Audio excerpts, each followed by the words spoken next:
religion is based on very powerful motifs. For instance, to cut a long story short, the chemical wedding, the supreme androgyny of the nucleation of both masculine and feminine. Not male and female, those are stereotypes. Right. Those are biology. But each individual, every man carries within him a woman. This was shown beautifully in the movie Life Force.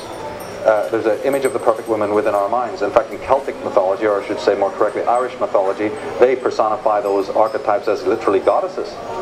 They represent the land and the sky, but they also represent a part of a man that he has to unite with. This is why the hair was long. Kings wore long hair. The pharaohs wore their lapels long.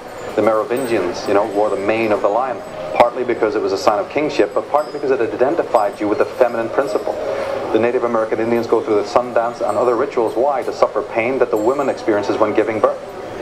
So these rites and rituals are to help you to not only deconstruct the hardened femininity, the hardened masculinity, so that the real chemical wedding can take place.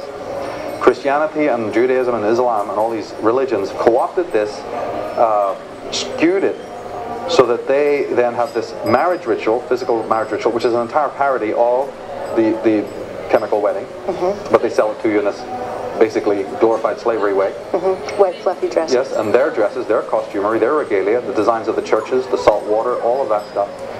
And then we find it, you step down a level, and you find that the entire corporate advertising world, the world of the merchants, the mercantile people, have done the same thing. I was showing examples of this in the talk, of how the male and female is portrayed in the movies and also in advertisements. But what's really being talked about there are not these inane stereotypes, but what's behind it, the archetypes of the masculine and the feminine.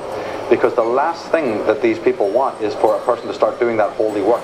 Because the moment that you're taught how to do it yourself, you dispense with religions, you don't need them anymore. Because you realize you are the temple of the truth, or the temple of the all of God.